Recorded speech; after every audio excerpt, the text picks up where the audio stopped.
Hi, folks. It's time for my yearly re-record. I'm going to try to do this a little bit more often because my supporters deserve to be thanked, and I want to keep things more up to date going forward. First off, thank you for returning to the Whiskey Ring. If this is your first time here, or if you're a frequent listener, please take the moment to like and subscribe, rate and review wherever you found the podcast. If you have suggestions for how to make the podcast better, or guests or topics you'd like to hear, please reach out to me at david@whiskeymyweddingring.com or via Facebook or Instagram. Second, I want to thank my vintage level sponsors, those at the highest level who keep this podcast going. Truly, without these supporters, I would have had to stop doing this a long time ago. Thank you specifically to Don, to John and Jim, Bill and Connor, Steve, Jake and Bill, Trevor, Michael and Jesse, Jared, Brendan and Larry, Logan, Patrick and Andrew, Dustin, Wade and Gavin, Daniel, and Justin.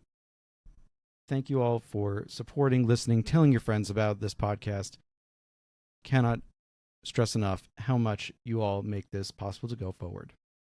If you haven't yet joined the Patreon, please consider doing so at patreon.com/whiskeymyweddingring.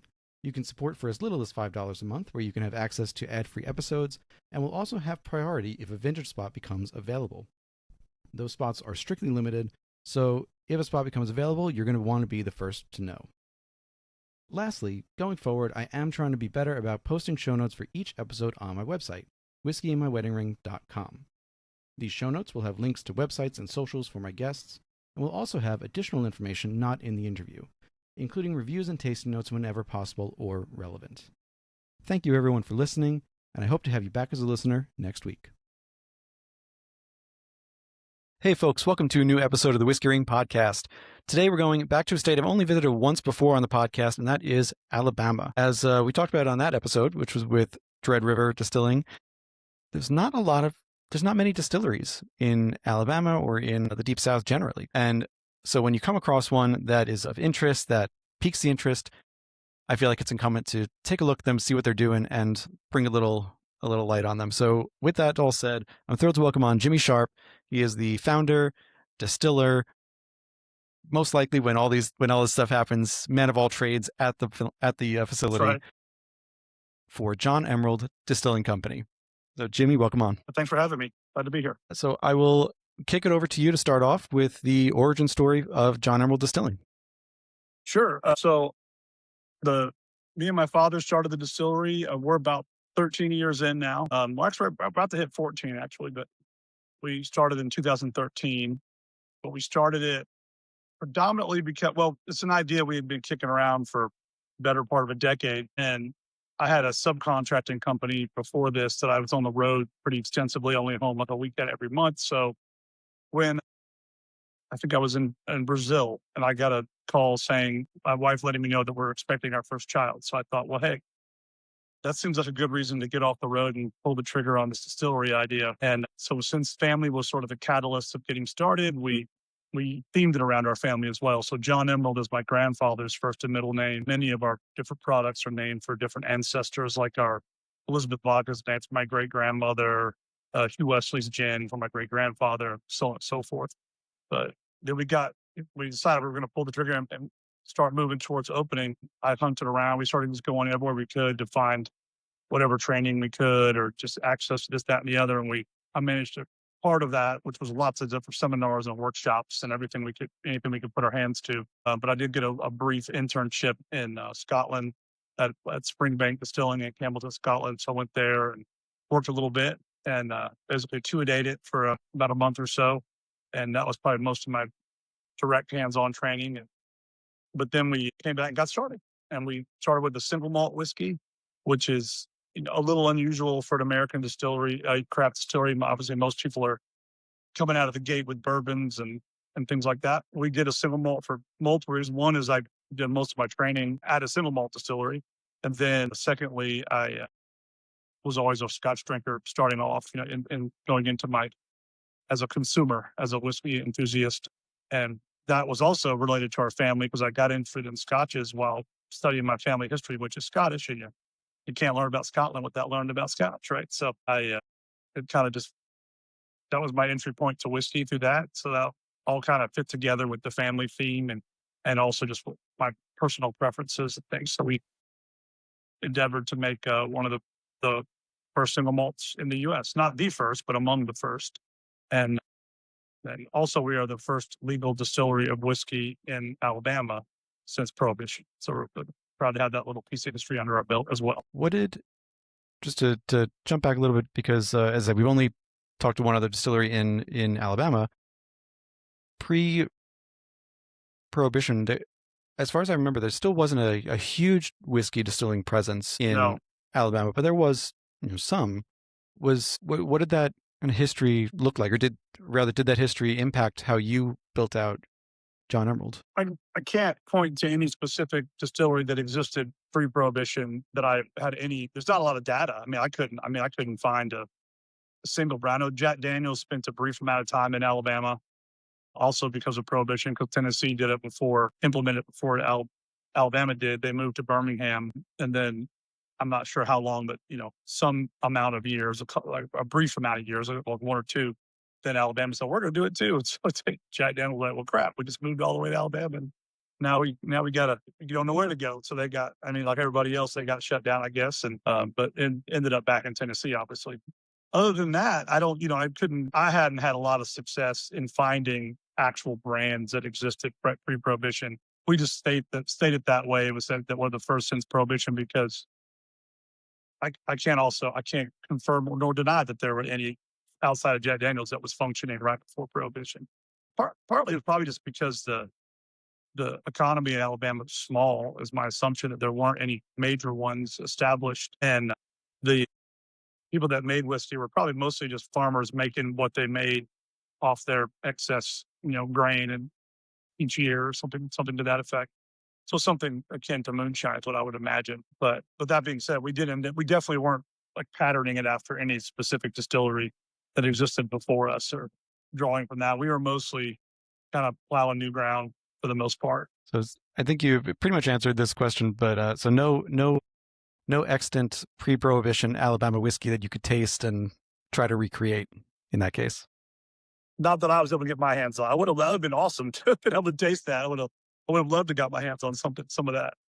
I think most of the stuff around here probably back then was not particularly old or set up to be aged in any way. So, but I guess if you could have found a White Dog bottle or something, if somebody happened to have it, but I to have held on for that long, it would be a shocker. So as I said, you did an internship at Springbank. It was around the time they opened Glengyle, I think. Yep, that's right. And your father also did a whiskey school at Breckenridge in Colorado, But we a both rum did. school in Loveland, Colorado. Oh, you both did. Yeah, we both did the And also a technical distilling course at Sewell. That's right. Yeah. Right. So that's that was more information driven, less hands on, but it was still very invaluable. It was great information, great knowledge they were sharing. And you left him behind for the Springbank trip? Yeah, he did. When we found out that part of the work was doing traditional floor malting, which involved me individually shoveling 10 tons of grain in and out of steeping tanks, things like that. Not all at once, obviously, but over the course of a couple of weeks, we'd be getting them out. He was like, "I don't think I'm going to do that." My dad said he didn't want to do it, but that's okay. So I got to go over there and do that. So had you been a fan of Springbank in particular before then? I honestly had not had them before I went there. They weren't and currently are not on shelves in Alabama.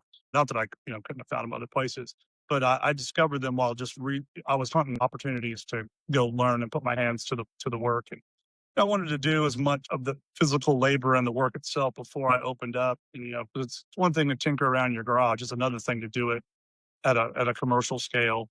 And until you do it, you think you're going to like it, but you don't know until you do it. So it was great to have that opportunity. But I did really enjoy working there, though, because it's effectively a working museum. I mean, the equipment they rehabbed to get rolling. I think it was in the late '90s when they cranked that distillery back up, which had went dormant sometime in the '70s. The equipment was existing from back then, and it was old from then as well. And the only thing they modernized was the heat source for the stills. Instead of their stills were up on these big kind of parapets that were meant for, big direct wood fires underneath, maybe peat fires, I don't know, but some kind of direct fire in these little pits. But it still sat on that as like a base, but they replaced it with steam boils and stuff to heat it, which is probably good because if it was a peat fire, that'd have been a rough distillery to hang out in. It's just this, the the the odor is powerful when you're working with direct peat. For sure. In addition to these the whiskey schools, the rum school, the technical distilling course, and the work at Springbank, were there any other, let's say, guides or inspirations that you looked to while you were building out, or since you started the distillery, to kind of guide what you were doing? Well, I went and visited as many small distilleries as I could because we're small, and I think I wasn't going to be able to glean a whole lot off of a Buffalo Trace tour or something. That wasn't going to help me understand any more than I already did from what I was going to see at an operation like that. So I visited lots of small distilleries here and there, but that was just sort of to check out other people's operations and see if they, and to see who's doing what, and if they had a good idea, and good ideas are there. They're there for the stealing, I guess. That's what people have said in the past. And so I figured, hey, let's just see if I can get some good ideas from here and there. Then of course a lot of it you just kind of figure it out as you go because nobody you can't get there's no way you're going to get all the information you need to really be ready to do it. I mean, is what we learned hard way. But once you get started, then you troubleshoot your way through it, and you get going, and it works out. As long as you got the ability to pivot and think through the problems and get them right. And kind of the biggest thing was trying to understand some things people do it one way or another, and that's kind of a lateral move, and that's not better, that's not worse, but it's just their way of doing it. But sometimes it was just we needed to determine what's that and what's like this is really how it needs to be done. Like what's the critical thing, and that you kind of got picked up by going to all these schools, obviously, but then also seeing all the different places and the things that they all do. Although, okay, well, that's kind of reinforcing for me what is absolutely critical, and then try to learn why, what, and then understand the ins and outs why, like open or closed fermentations, for instance. Everybody I visited in the spirits distillery uh, that did an open fermentation, their spirits were better. And I don't, I said, well, that's clearly true because I've seen it replicated enough times to know, okay, that's right. Now I got to figure out why so I can understand why.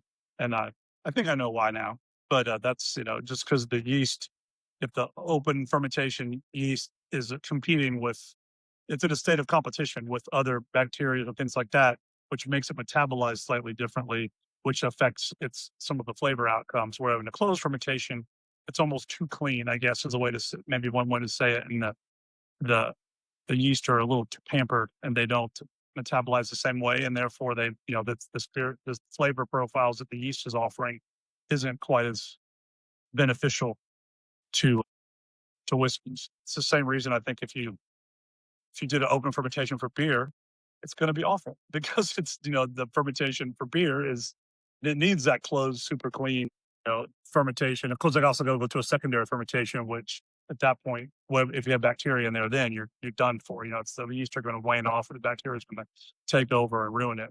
We don't have to worry about that as a distillery because as long as the yeast are in a primary fermentation and they're nice and active, they still have a high kill factor, meaning that they'll beat up their competitors that get in there, but metabolize the appropriate way in doing so. But by the time they're ready to die off, we're throwing them in the stripping still to convert it all to start converting it to spirit, anyways. But like that's just one example of things you learn that are like, okay, that's the right way to do it, at least by our estimation. Obviously, you can always find someone to disagree with you, I suppose. But and then to turn it once something, okay, I do that, and it doesn't make any difference. If I like people get real hung up on do you top bung or side bung or I'm like, well, oh, it's not that. Maybe it's a little relevant, not a lot relevant. It's more of a mechanical issue. Crap. Sorry, lost my phone there. Yeah.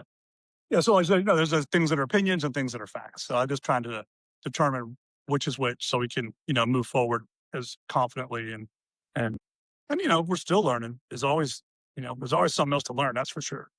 Absolutely. And one of the, so as it's the first distillery in Alabama post prohibition. It's the first, you put out the first whiskey with a single malt. And I think the conversation in control states has somewhat shifted in that I think the reputation had been that it was kind of more difficult to be in them sometimes. But honestly, the more I talk to distillers in control states, the more I hear, no, it's actually not too bad because there's advantages as well. But and you've said that you got you actually got a lot of help from like the project management side, excuse me, product management side of ABC. And but one of my favorite stories that I came across in the research was the 6 months that you had between getting the federal and the state license, and the let's say the kind of joking threat of criminality behind that. Well, yeah, yeah, that was it was uncomfortable to say the least. Hey, I'm going to stroll us into the distillery or to the tasting rooms. I think I'm lagging signal a little bit, so a little far from my Wi-Fi. But no, we had the yeah, the revenue or the TTB and the ABC, which is of course Alabama's thing. They they reached out to me and said I was just doing my due diligence, and I said, well, I need the still to have the license, but your law, the state law says I'm a criminal if I have the license and or have the still without the license. And so they say, yeah, that's as he just made this very uncomfortable joke, like, well, that'll be the easiest arrest I ever made right here. And I said, well, I don't like that joke at all.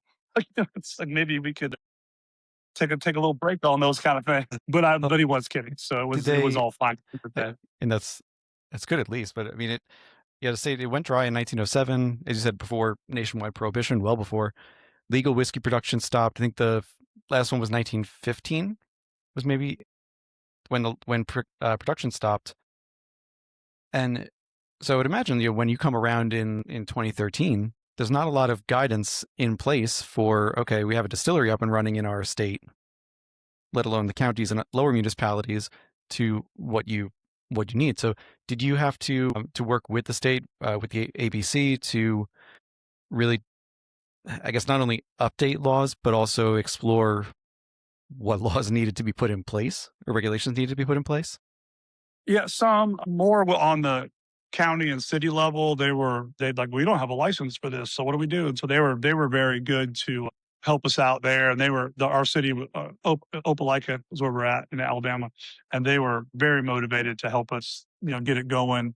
The state, they had Alabama, the license for distilling is just an alcohol production license, which covers beer, wine, and spirits. And so luckily, there had just been a big push with the craft brewers to initiate a whole bunch of new laws and rules on the brewing side, and those inadvertently affected the spirit side. So it made it where we could, when we first opened, we couldn't sell bottles at the distillery, which was pretty encumbered, pretty pretty big setback financially just to kind of keep things rolling out the door. But we could sell cocktails and drinks. We built basically a bar in the place, and but so again, those beer laws helped us out a lot on it.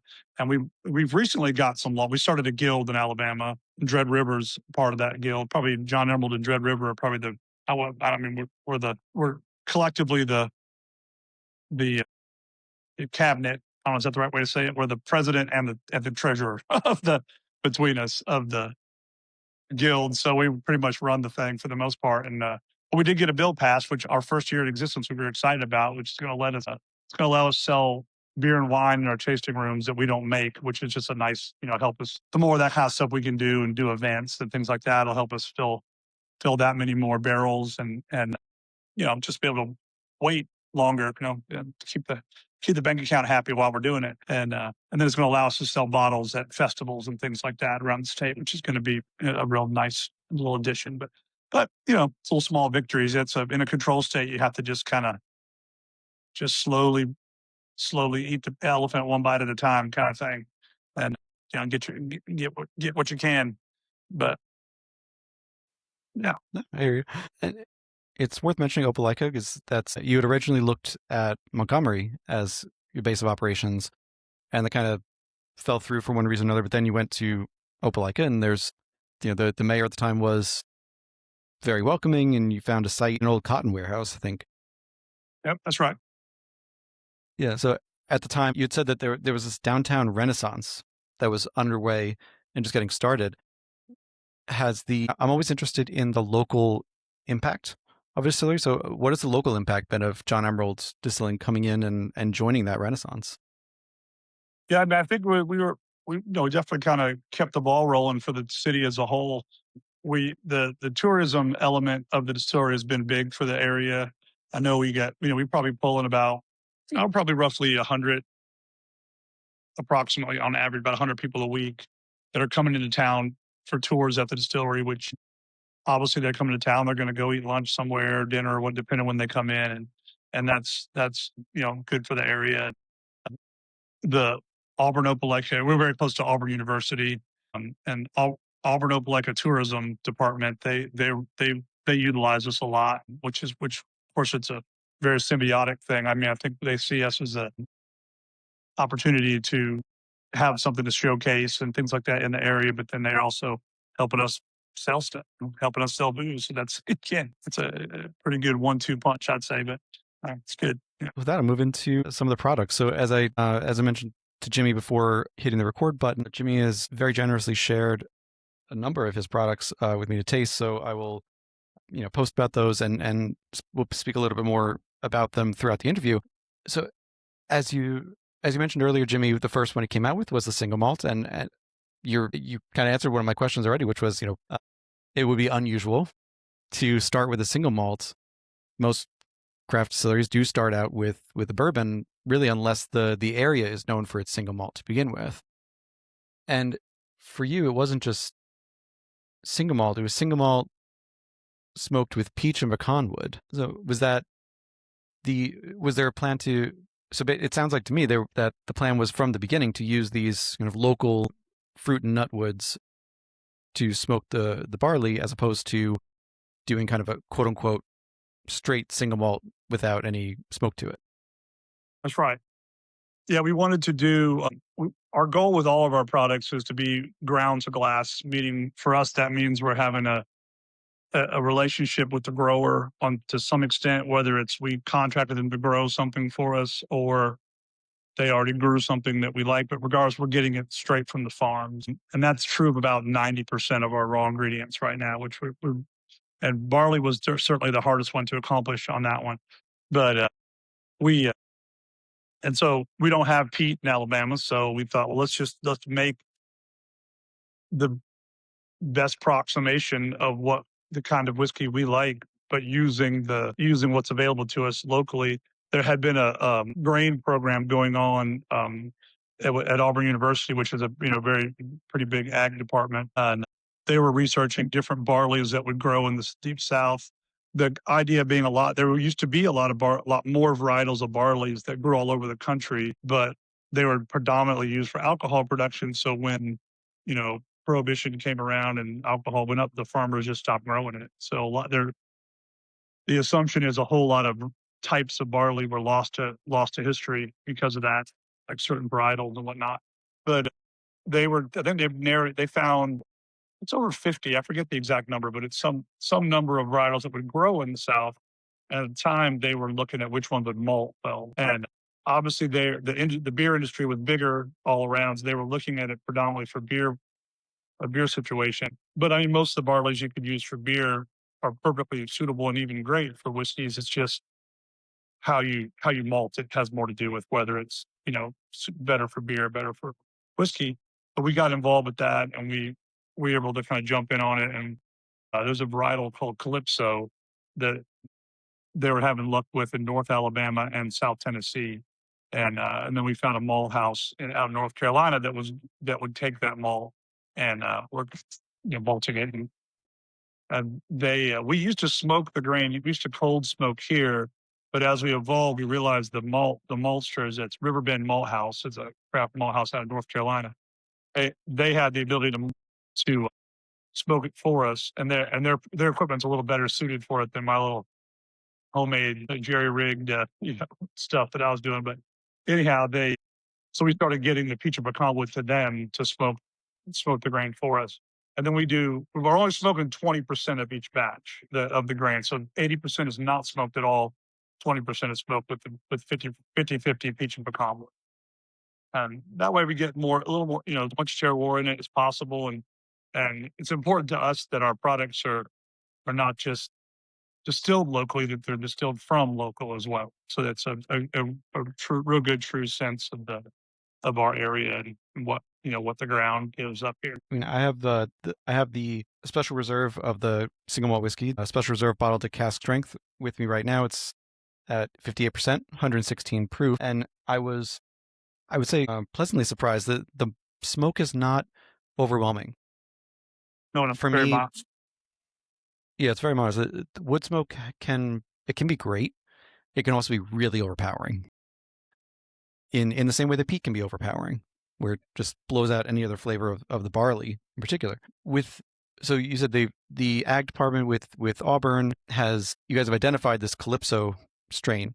Is that what do you think you're going to be focusing on long term? Is that the one strain, or Also, is it still up in the air? we've been using that for about 6 years, and we tend to continue with that. The farms are pretty established now. The crops, the fields are anyways, and then because Riverbend also does some of it for as that apparently it's suitable. It's good for making a pilsner beer as well. So they're using it sometimes in pilsners. But we do have another varietal that's we haven't we it's in the barrel. And we're pretty close. I think we're this towards the end of the year. I'll probably be pulling the first samples of it. It's a 6-row barley. Most whiskey's made in 2-row barleys because the 2 rows have more. The 6 rows have a high DP or diastatic power, so all the fuel or the ability to make a lot of alcohol, but not a lot of starch to convert into alcohol. But 2 rows have enough DP, but also a lot of starch that can be converted into sugars, therefore into alcohol. But they've made this varietal called Select. I'm going to say it wrong. Selectritarian. It's not secretariat. I don't know why. It's a weird sound. It's like just close to the horse, but not quite. But Selectritariat is how they said it, I think. And it's a 6-row that behaves like a 2-row. So the idea is that makes a lot more yield per acre for the farmer, but has all the right properties and flavor profiles for the distiller. The White Dog of it was great. So we were happy to make a move on it, but we need just it was a little, I guess, neutral. I mean, it wasn't neutral. It wasn't like neutral grain spirit, but because it wasn't a high enough proof to be that. But flavor wise, it was very bright, super bright, and it didn't have some of the deeper kind of malt qualities we would look for sometimes. But it was good enough to say, let's throw some in the barrel and let's see. It might turn out beautiful once it ages. So we'll have, we're going to wait. So we're pretty close to finding out on that one, and hopefully that'll be another varietal that we can play around with in the future, but we'll have to wait and see. One of the biggest changes, of course, that's come to single malt in the last couple of years was the formal regulation and standards for single malt. Yours is all in virgin oak, and I'm curious to hear your thoughts on the regulations because you've said that there were a couple of things that you weren't a huge fan of, and I don't want to put you on the spot to get you in trouble. It's you weren't a fan of like the oak spirals or multi-distillery blending because that took away from the idea of single malt. So did you have to change anything once the regulations came down? No, which I was a tiny bit concerned about that, but that it was going to, I was going to have to change what I call my whiskey or something. But luckily it came out where we were fine because on the barrel side, they kept it just completely wide open in the same way, Irish single malts and Scotch single malts, there's no regulation on the barrel side, so virgin barrels just fine. And the reason we did virgin barrels initially was we wanted it to have a little more, we wanted to have some notes that would be like maybe some transitional notes, if that's a bad way to say it, for bourbon drinkers to dip their toes into malt whiskey. And we felt like a virgin barrel would offer at least some of the same kind of wood profiles, and the wood contribution would be similar. And I believe it is. It panned out. And then also at the time, there was a malt whiskey category that not a single malt, just malt whiskey, and that required 51% malted barley, and then any other grain after that. But it did require a virgin cask. So we did 100% malt, but so it would be a single malt. We were allowed to call it a single malt from the get go, but it's just nice that now it's a official and protected category. So because I did not enjoy the fact that there were brands out there calling their stuff single malt and using oak spirals and not and it. I don't know. I mean, everybody's got their own way of skinning the same cat, I guess. But it just I just like the fact that I don't have a problem with them doing it, but just call it whiskey in my mind. If you're going to do something weird like that and cut those kind of corners, it's like just call it whiskey and don't don't hitch your don't try to hitch your wagon to a different category that you're really not qualifying. And now you can't. Now you got to use a barrel to be a single malt, anyways. So that's good. I'm curious. I don't know, but I'm curious if the brands that were doing things like spirals and whatnot are what grandfathered in, or what that we're calling their stuff single malt. If they're still able to do that, I don't know. But it's I mean, I suppose you still could do a barrel and spirals, I suppose, and you'd still satisfy the rules. So who knows what people are doing, but I'm just very glad that it came out, the rules came out right for my brand, first of all, and then secondly that I think they did it pretty smartly to just come up with a good set of protections for the category. For you in particular, I would imagine using virgin oak in heat and humidity would be. I know you do have a 4 season climate as well. It's different than up here in New York, obviously, but there's more heat and humidity. Let's say for more of the Oh yeah. year.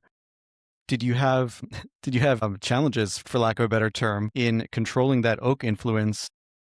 As I can see you wanting the virgin oak, like you said, to have those transitional notes for people, but also not over oaking it too much with a more delicate single malt. Right. Well, with the single malt, we've found that in the quarter cast, we started with quarter cast barrels when we initially got going, and we've been out of the quarter cast for about a year now in the 53s. And the quarter cast, we had to limit the aging to about 2.5 years because the oak would any more than that, the oak started to dominate a little more than we wanted. The balance was thrown off, and it got just too oaky or too astringent, I guess, at that point. So we found that 2.5-ish years was the sweet spot.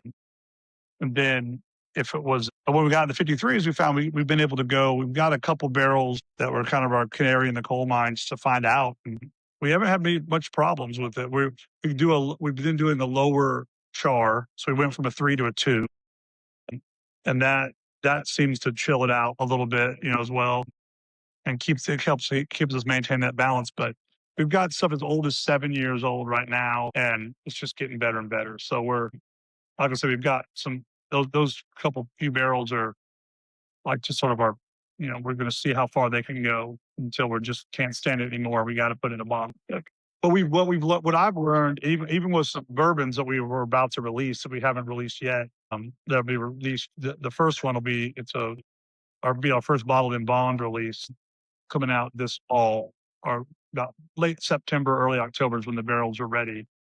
But and even with the single malt or with bourbons, it definitely seems like an Alabama 4, let's just say a Kentucky 6 for sure. The heat, and we have just enough cold here. We're getting the full contraction in the barrel, but predominantly heat, so we're getting more activity in the barrel, but we're still getting that full cycle in the barrel. Because of the we get 3 or 4 freezes a night a year, and usually we get like extended. We got at least 1 week where we'll have, we'll get freeze for like 5, 6 nights in a row, that kind of thing. Oh, it won't be during the day, but it'll get down that far at night under freezing. So and I feel like that you probably need that if you went all the way, like to say like Miami or something like that, where you're never going to get hardly any freezes at all. You might, and this is just me guesstimating, but you might find that the whiskey would be lacking in certain qualities, and it probably would just be it'd be a lot of oak. But we do get a lot of color really quick in our heat. I mean, our whiskey's dark for the age it is. Yeah, but I'm pretty so far. We've been really happy with the balance of the oak and the and the malt flavors and whatnot. So, two more questions for you on the malt. And these are the more technical questions. The first one being, do you lauter your single malt? We do, we do. So we have a it's a Swiss Army knife style mash tun where we can take it can use it as a lauter tun or as a cereal mash for bourbons and whatnot. But yeah, so we have the false bottom that comes in and out of it, and it's got the brakes and all that good stuff, and then the sparge arm on top that you know, it does a job for us. So and we which was that was really a no brainer for us. We got interested in making alcohol at all, just tinkering around doing homebrewing in my dad's garage. So we just made batches that way. Obviously, you got a louder beer. So if you're doing full grain production, anyways, yeah. So we do louder. We've done a couple of batches where we did a cereal mash or do a grain in fermentation, I guess you'd say, with the single malt, and it's not dramatically different. The tests we've done on it, and we used that whiskey. We didn't like we didn't even isolate it. We just put it, decanted it into much larger batches of, or put it together with a bunch of other batches. But the difference is the mash is a little bit sweeter when we sparge, and really you get a little better yield out of it. Honestly, sparging. So some of it's just it, probably the yield is a bigger factor for why we don't just do everything cereal mash, because it is a little easier to do a cereal mash with it, just as long as you have a way to get rid of the spent grain. But other than that, mechanically speaking, it's much easier to do a cereal mash physically. And then, but the yield is so much better on those sparge that we can stick with it. As a transition question between the single malt and the bourbon and the rye, do you use the same yeast across all No, products? we have two strains of yeast. We have a one that's specifically for malt whiskey, and then another that's specifically it's designed for grain whiskeys. So you use that one. We use the same for bourbon and rye, but but it's totally different one for malt. And we've And done some tinkering with that too, and seen it flip flopped it a little bit just to see what would happen. It's but again, mostly it's a little bit flavor, but predominantly it's a yield thing. The yeast that eats malt is just a lot better at eating malt, and just does better in that environment. And then the one that does grain is a lot better at eating corn, than corn sugars, I should say. But so we're kind of in a transition area for the distillery right now, where you're moving from what was the Purveyor series of bourbon and rye to, Mhm. as you said, you're having your first bottled and bond bourbon coming in late September, early October, with rye and a single malt as well to follow. So as late as a couple of years ago, the Purveyor series was contract distilled in with a partner in South Carolina, and then brought to you aged all in house. The mash bill for that, at least according to you when you were on Birdies and Bourbon, it was 55 corn for the bourbon, 55 corn, 20 wheat, 20 rye, 5% malted barley. The new mash bills are going to be 67 corn, 25 wheated for the Alabama red bourbon, 25 rye for the high rye bourbon, and then 8% malted barley. Where did those mash bills come from, and why the changeover? Well, we wanted to go higher on the corn because we were, using local.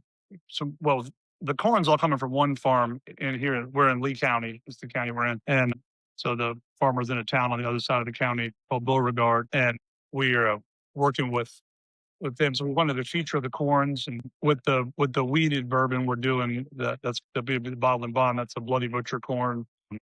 And then it is just yellow dent corn for the high rye bourbon that's coming out in 2027. But it's so we wanted to go higher on the corn. We played around with a few mash bills, and that's kind of what we liked a lot. We just kind of liked the results of it the most. When we were kind of tinkering, we did a lot of just making teas out of the grains, and then mixing those teas together.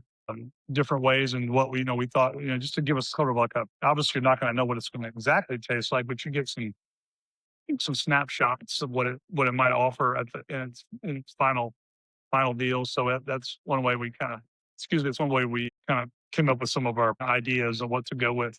But and then we just liked it. We liked the White Dog right off the bat. So we said, okay, that's what we're gonna keep going with it. And then the rye whiskey that I think I sent you a bottle of that, right? The high malt rye. It's got a fox on the front. No, I don't have that one. Oh, all right. I'll send that to you separately.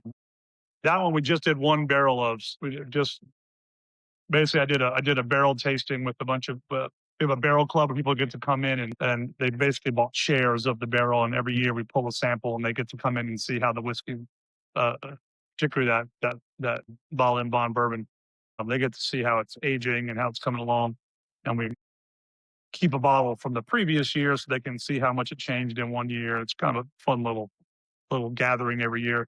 But I pulled a bottle of the rye whiskey, what we're calling high malt rye, at the same time, let everybody try it, and everybody was just like, "It was amazing." Yeah, we I wasn't planning on releasing that until the spring of 27, but everybody just went nuts for it. So I'm like, well, I guess I'll just I'll listen to the. 'Cause I thought it was great. I wasn't like unhappy about putting it in a bottle. I just had it in my head that that's when I was going to do it, kind of thing. So I had to break from my own plan, and which is it's always good to have your plans shook up every now and again. And then I got it in the bottle for them, and then we put that one out there, and we'll have more of that again next year. We just did one barrel early, and that one came out nice. But that one was an accident. The grain bill on that one, I had intended to go 90-10, 90 rye and 10 barley, and leave corn out completely on that one. And I had to go on a little trip, and my assistant distiller at the time have my have my notes. I said, "Okay, build this, measure this all out for me, and we'll run with it." And then when I got back, we had it ready. We milled it, we ran it, and then we got ready to do it again. And he's like, "All right," and he went to start making it, and I'm like, "That's not the right measurements." And he goes, "Yes, it is. It's what you told me."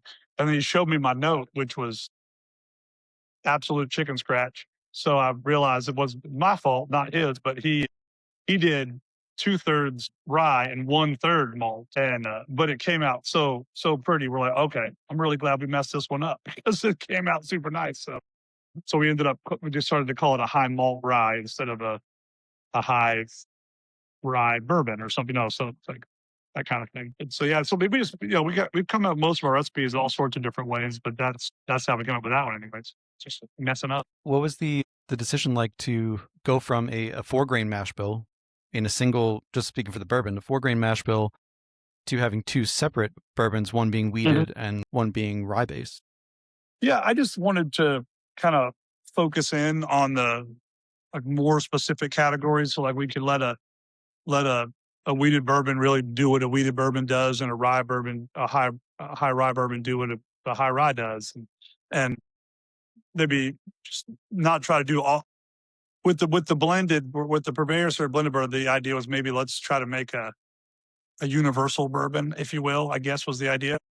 And since we weren't making it from scratch, we wanted to do something a little more complete, or I don't know, not complete's the wrong word, a little more just out of the box a little bit in the blending. Whereas and we're doing more with finishing, with the purveyors on the bourbon, we're finishing on toasted oak, and we're finishing the rye on charred pecan wood. So just doing some unusual things with the finishing, and but with the new bourbons, we wanted it to be like I said, maybe a little more traditional, if that's a way to say it. Yeah, I get that for sure. I mean, you can't argue. Toasted oak is it's one of the few finishings that has kind of stuck around and not become a fad. It's one that, like, thank God the Amburana one kind of went by the wayside, but toasted seems to have a hold, which is nice. And then the pecan, of course, being very local to you. With the switch over in product, do you anticipate any kind of challenge with the consumer understanding that you had this brand, now we have this one, it's still John Emerald, but now Well, this will be the product going forward? Right. All of our labels, the purveyors labels are distinctly different than the John Emerald, the single malt and other John Emerald products. And most of our labels have a different animal on the front. Purveyors do not. They're just type on it completely on different colored backgrounds. But we only put an animal on the product if we accomplished our ground to glass concept. So since those are the purveyor series are blended products, we that's it. I thought we label them totally differently because we don't, like I said, it's kind of similar to how I feel about the oak spirals. I don't think blending is bad. Blending is good, and it's got its art form all of its own.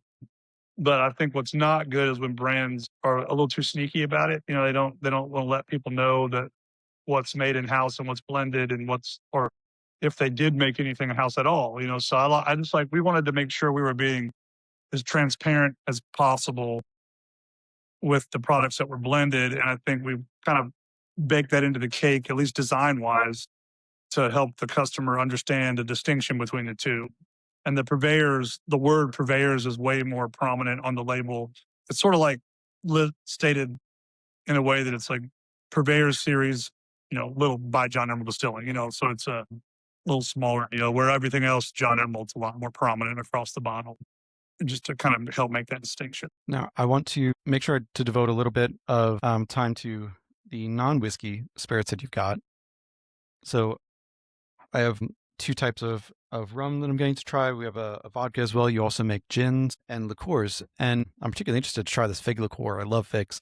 One of the questions I had is it was funny to hear you talk about in some interviews the muscadine brandy because it for me listening to it sounds like it's something that is both very close to the region but doesn't necessarily have the greatest reputation.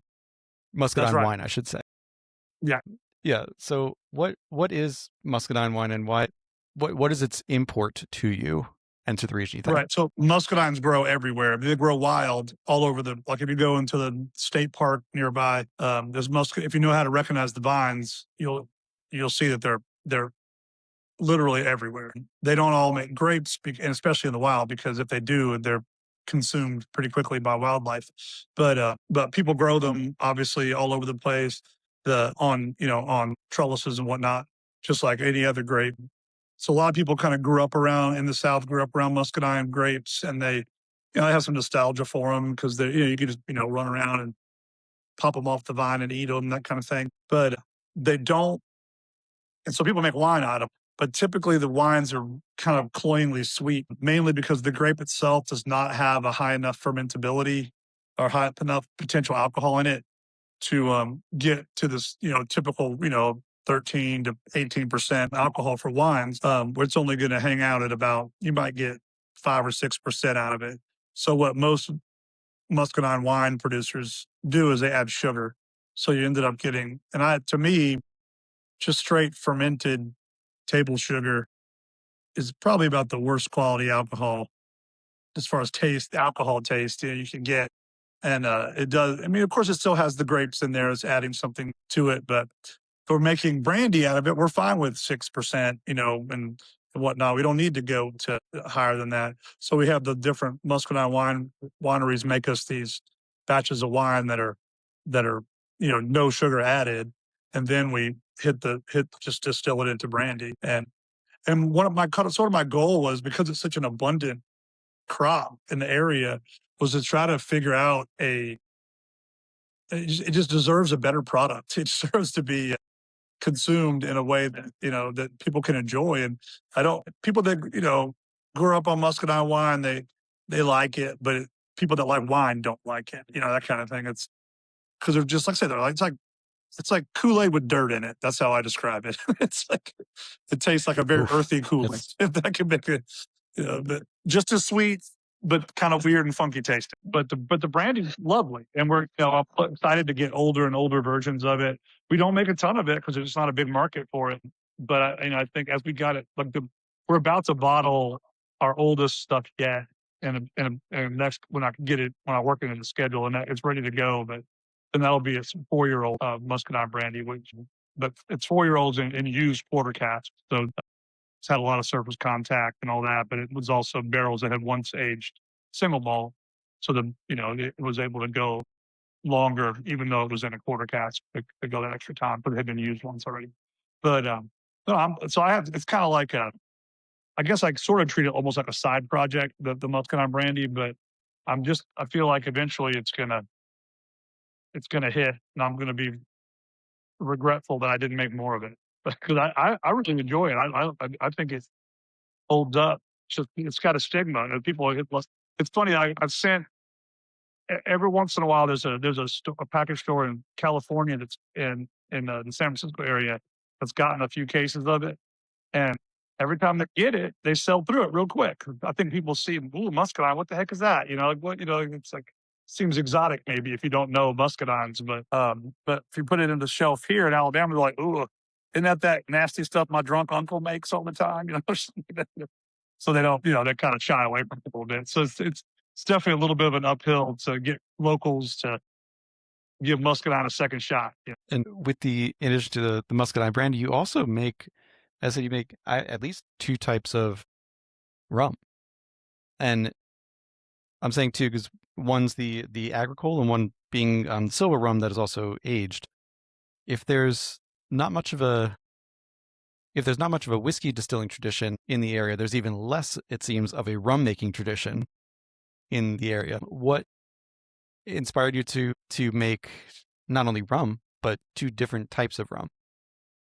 Right. Well, we started with rum from cane syrup. So there is a big tradition of cane syrup cooks. There's a big family. Nobody in Alabama has a field. They all have a patch of cane. That's how that most people refer to it. So you have to kind of get with a bunch of different growers to end up with enough sugarcane syrup to make our rum for the year. But most of the families that do it or family farms, they have what they call a syrup sop, which is basically just like a big party where they get the cane press out and they harvest the cane for that year and they press it, juice it, and put it in these big kettles, sometimes evaporator pans, which I'll turn my phone right there. Let's see if I'm looking at it or not. That big metal thing on the wall, that's an old evaporator pan turned up on its side that's for making cane syrup that I just kind of put up on there for decoration. I'm told it would still work if I re-soaked it and got the wood to swell back up so it would hold liquid, but it's a lot the same way maple syrup's made. It just runs through these like channels to this, and then the liquid, the juice becomes syrup by the end.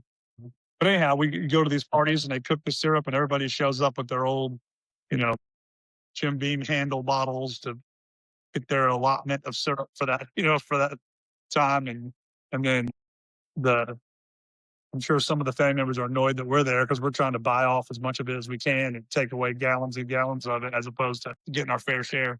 But so we basically met growers that were growing sugarcane at that capacity, and everybody that grows it loves growing it. I guess it's kind of easy to grow, and all the farmers have kind of a nostalgic feel about it. It seems like they grew up with it, and it's become less common now because the syrup making process is so labor intensive, and it's less and less people are doing it all the time. But everybody that grows it's like, yeah, I want to keep growing it.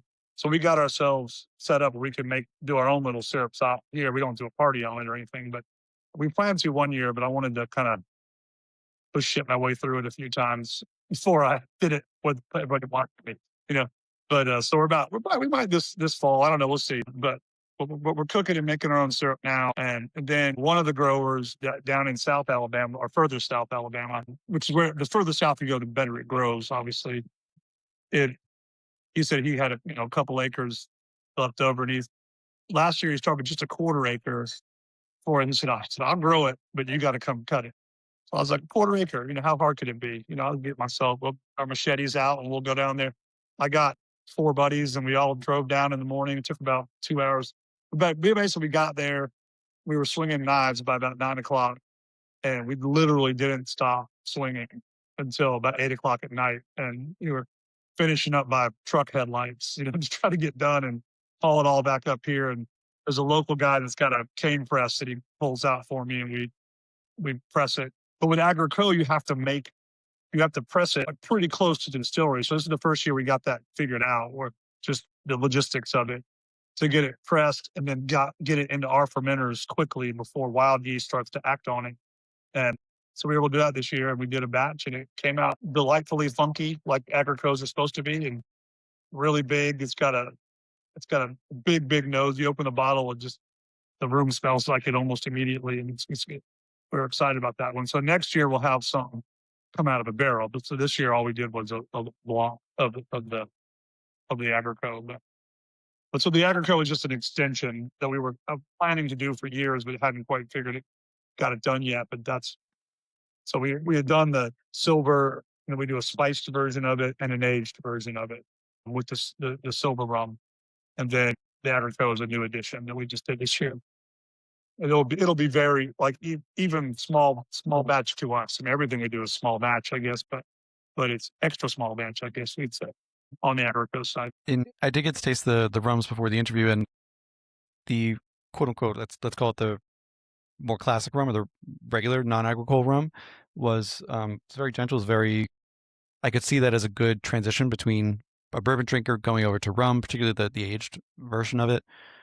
The agricole was definitely going to be divisive, and I say that in a good way. Like, it's going to be interesting.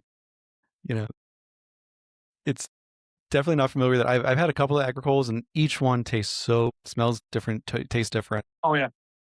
Well, that's the beautiful But thing I'm about kind of excited agricole. to share it. Yeah. Yeah, yeah. There are, if any product has a good sense of terroir, it's agricole, because it's just the sugarcane, which is grass essentially, or not essentially. It is a grass. It's related to just grass, and then it just pressed, juiced, fermented, distilled. Nothing. There's nothing done to it at all, except just ripping it out of the dirt and going, hitting the stills with it. And so it just has such it is a representation of what that dirt can give. The differences, at least, so if you had a Martinique agricole, it's going to be totally different than an Alabama agricole, which I've learned it. If I was to release this product in France, I would not be allowed to call it agricole. French rules are that agricole has to come from Martinique, but the U.S. does not. Um, we just say agricole means it's from the cane juice, for the most part. Right. It's like a style as opposed to the GI. Right. So with that, I know we just have about 10 minutes left. I want to circle back to maturation, because that covers most of your products have either a version that goes through maturation or has to go through maturation to be what it is. So in an earlier interview, and also in a one I think with either Drew over at Whiskey Lore, you conveyed a really interesting story to me about when you were figuring out what maturation worked for you. As we said before, you're in a high heat, high humidity. So you said that initially when you tried this out, the casks, you split the cask. You had casks that went into a heat cycling warehouse. Oh, yeah. Casks that were, more left out to the elements. And that the casks that were placed in heat cycling were better after about a year than the ones left out. But after about a year and a half, they equalized. And then by 2 years, the uncycled casks you felt were better. I guess I love the experimentation angle of that. So how did that ultimately influence how you are maturing your barrel-aged spirits now? Well, I think what we learned through that process was like just what you just explained, that all the different rapid aging techniques that people try, ourselves included, they help a lot in the beginning.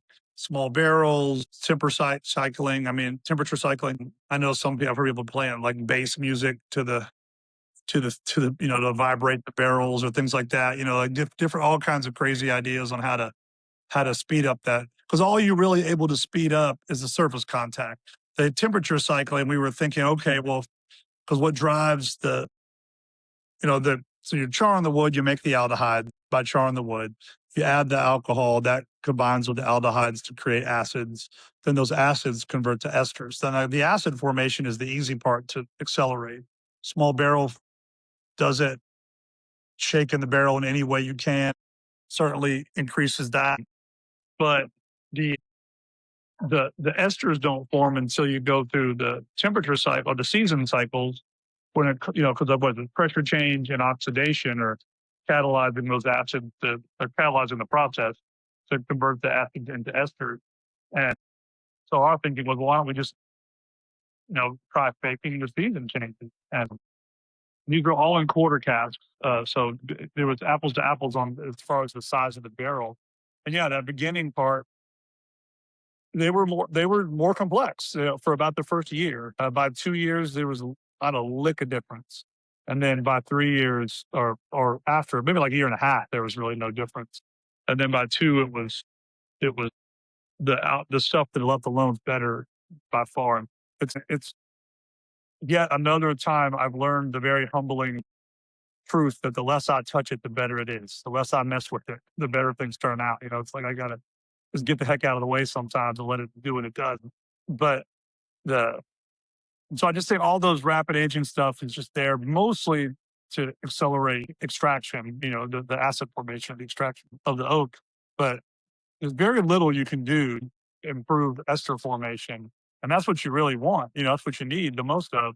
And I do think having predominant heat, throughout the year, but coupled with an appropriate amount of cold, I think that helps get you there a little bit. But again, that's still just letting it be, letting it just do its thing.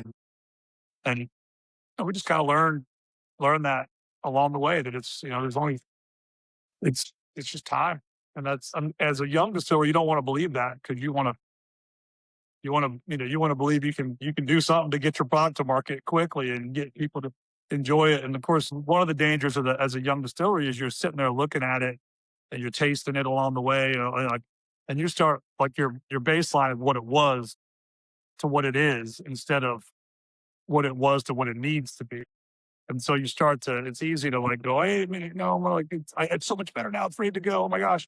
And then we had to learn early on, like, hey, we got to calm the heck down and not just compare it to what it itself, compare it to something else that's, you know, maybe not going to be the same, obviously, but something that at least the quality of which we expected to rival or, compete with.